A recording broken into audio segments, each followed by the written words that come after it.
समय की कद्र करो।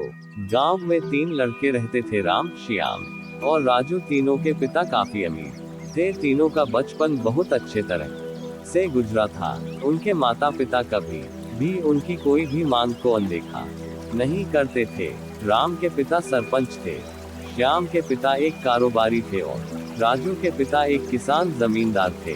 छोटी उम्र से ही उन सबको लाड प्यार ने ऐसा बना दिया था कि ना तो उनको मेहनत का पता था और ना ही उनको समय की परवाह थी।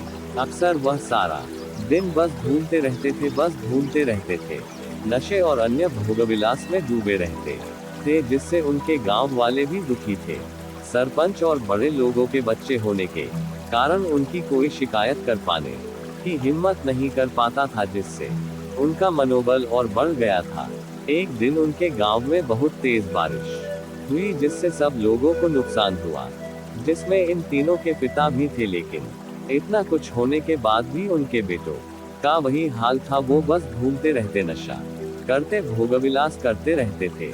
माँ बाप काफी चिंतित रहा करते थे। ये तीनों भले ही कितने गंदे थे, लेकिन इन तीनों के अंदर एक खास बात थी जिसकी पहचान किसी को नहीं थी और उनको खुद को भी पता नहीं था। राम एक बहुत अच्छा नेता प्रतिपक्ष था, क्योंकि अपने पिता के पास रहते हुए उसको इसका काफी ज्ञान हो गया था, क्योंकि उसके पिता सरपंच थे। श्याम भी इस तरह से बिजनेस की समझ रखता था, क्योंकि उसके पिता एक कारोबारी थे और राजू खेती का काम जानता था, क्योंकि उसके पिता जमींदार थे। पर अपनी गलत कामों की वजह से उन सब ने अपने इन टैलेंट पर ध्यान ही नहीं दिया, जो कि उनकी सबसे बड़ी कमजोरी थी। इस तरह से इनकी बदमाशियों को देखकर इनके पिता उन्हें सीख देने को सोची। तीनों पिताओं ने आपस में बात करी और उसका एक हल निकाला। तीनों पिताओं ने अपना अपना काम अपने अपने बेटों को सौंप दिए, जिससे उनको समय की कदर का पता लग सके। इन तीनों को 5-5 लाख रुपए भी दिए गए, ताकि उनको अपना काम स्टार्ट करने में दिक्कत ना हो। पहले तो सब खुश हो गए कि हम आजाद हो गए, हमको पैसे मिल गए, और ऐसा सोच करके इन्होंने फिर से काफी समय मौज मस्ती करने में लगा दिया। इस तरह से 6 महीने बीत गए और इनका काफी सारा नुकसान भी हुआ। फिर एक दिन अचानक उनको एहसास हुआ कि अगर हम शर्त हार गए तो हम अपनी अपनी जायदाद खो बैठेंगे। धीरे धीरे उनकी चिंता बढ़ने लगी। एक दिन वो इसी उधेड़ धुंध में एक पार्क में बैठे थे और कुछ डिस्कस कर रहे थे कि उनको एक छोटी सी लड़की मिली। वो फूल बेच रही थी और साथ में पढ़ भी रही थी। तीनों लोग उस लड़की के पास में गए। तभी राम ने लड़की से बोला, बेटी आपकी उम्र क्या है? तो लड़की ने जवाब दिया कि मैं 12 साल की हूँ। अंकल, इतना सुनते ही राम ने आचार्य से पूछा कि आप इतने छोटे होकर के खेल नहीं रहे हो? इस पर लड़की ने जवाब दिया कि मेरे पापा अब इस दुनिया में नहीं है और माता बीमार रहती है, इसीलिए मैं ये काम करती हूँ। ये सुनकर राम ने अपना पर्स निकाला। उसके पास जो भी पैसे बचे थे वो उस लड़की को देने लगा। उसके बाद लड़की ने बोला, अंकल आप भी फूल ले लो, मुझे बहुत खुशी होगी, क्योंकि मैं अगर आपसे फ्री में पैसे ले लूंगी तो फिर मेरा पढ़ाई में मन नहीं लगेगा, मैं काम चोर बन जाऊंगी, क्योंकि यही समय है जिस समय में अपना भविष्य लिख सकती हूँ। राम ने उस लड़की से सारे फूल ले लिए और तीनों घर लौट आए। उस फूल वाली लड़की का उन तीनों लड़कों पर बहुत गहरा प्रभाव पड़ा। रात भर उन तीनों ने उस बच्ची के बारे में सोचते रहे और उन्हें एहसास हुआ कि वो तीनों कितने गलत थे।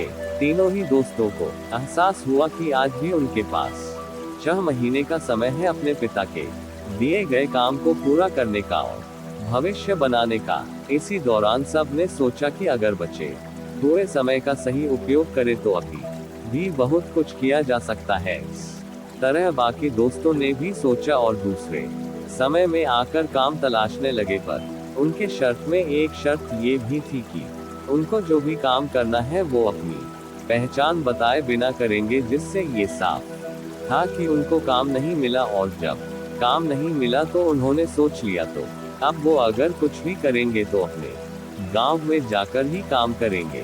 भले ही उनके पिता कुछ भी सोचे, लेकिन फिर भी अपने गांव में जाएंगे और अपने गांव में कुछ नए काम करेंगे, भले ही उनको अपने पिता के वसीयत ना मिले। तीनों लड़के अपने गांव में फिर से आए और अपने अपने पिताओं से जाकर के मिले और उन्होंने अपने अनुभव के बारे में बताया और बोला कि वो आगे से ऐसी गलती नहीं करेंगे और वो उन्हें माफ कर दे। लेकिन पिता तो शर्त पे ही अड़े थे। लड़कों को कोई दया नहीं मिली। तीनों को फिर से दुख हुआ कि तीनों को अपनी गलती की एहसास होने के बाद भी उनके पिता उनका सपोर्ट नहीं कर रहे हैं और फिर से वो रात भर सोचते रहे कि अब क्या किया जाए। तीनों ने मिलकर एक स्कीम निकाली। राम अपने मित्रों के साथ में मिलकर लोगों की प्रॉब्लम को सुलझाने लगा, जिससे उसको गांव की समस्याओं का ज्ञान हुआ। इसी तरह श्याम भी गांव के विकास के लिए नए नए तरीके सीख गया और राजू को किसानों और बीजों का ज्ञान हो जाने से उसको काफी फायदा हुआ। तीनों ने मिलकर अपने बाकी पैसों को सही ढंग से सही जगह लगाकर गांव को एक नया रूप दे दिया। उनकी कड़ी मेहनत से गांव के लोग क्या, दूसरे शहरों के लोग भी उनकी तारीफ करने लगे। उनका गांव तरक्की करने लगा। नई तकनीकों के कारण हर वर्ग के लोगों से उनका जुड़ाव होने लगा और एक समय आने के बाद उनके पिताओं ने भी उनको माफ कर दिया। इस तरह से दोस्तों उन तीनों को समय की कीमत का अंदाजा हुआ कि पहले वो कितना समय बर्बाद कर रहे थे, लेकिन जब से उनको समय की कीमत का अंदाजा हुआ तब से उन्होंने समय को बर्बाद नहीं किया और काम करके पैसा कमाया, नाम कमाया और ये सीखा ईमानदारी से जिंदगी कैसे जीते हैं।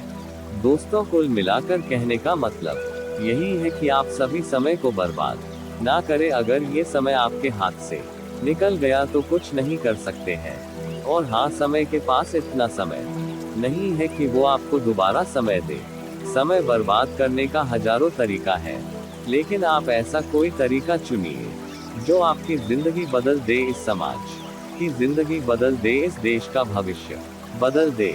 मुझे उम्मीद है कि ये स्टोरी आपको अच्छी लगी होगी। दोस्तों, मोटिवेशन की आग को इतना सपोर्ट करने के लिए बहुत बहुत धन्यवाद। अपना ख्याल रखिए, जिंदगी में आगे बढ़िए और अपनी कड़ी मेहनत से देश में खुद के नाम के साथ साथ दुनिया में भी देश का नाम कीजिए।